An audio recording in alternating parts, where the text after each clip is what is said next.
milkaa'innis malee hin jiru. Gaa'een namaa sirka kan hin jiru.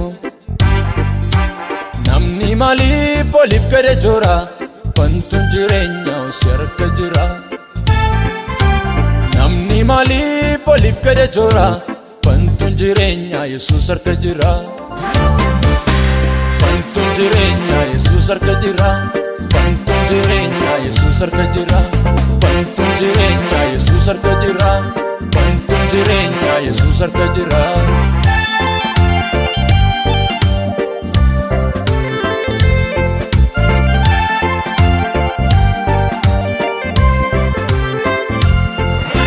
Ogeessa addunyaa sin qabne caala.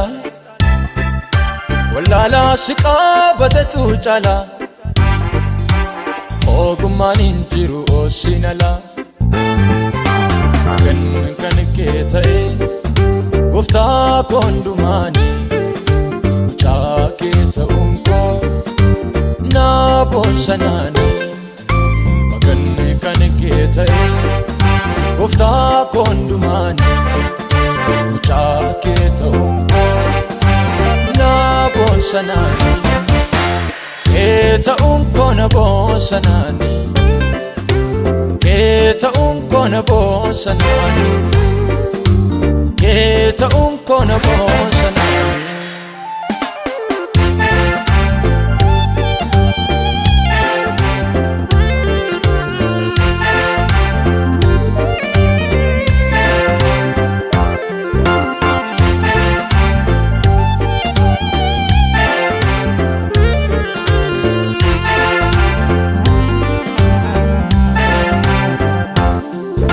Eenyusi malee deemee milkaa'a buufatee gala.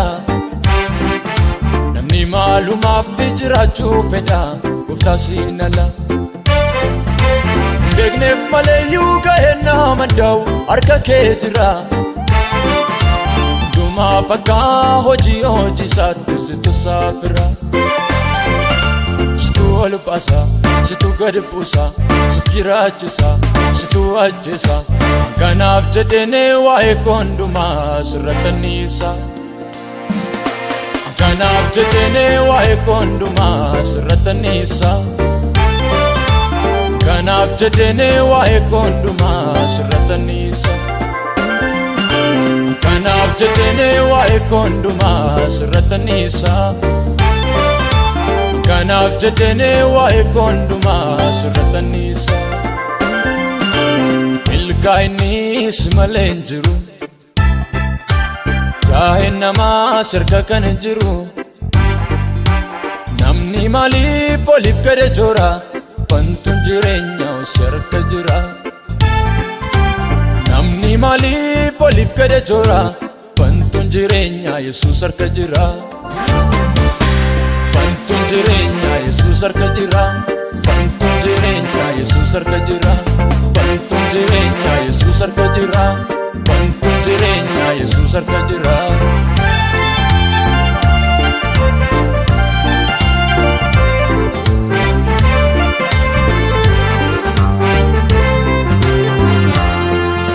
Buufateen cabuu namni siin qabu. Hundumaa qabame waa tokko nabu. Olee buluusaan balakka. Lafa gara sao situ sabga. Mucaa kee ta'eera. Tis nafa bagoota. Nani itti yeelaani. Waamee guyyaa rakkootti akka bagoota. Mucaa kee ta'eera. Tis nafa bagoota. Nani itti yeelaani. Waamee guyyaa rakkootti.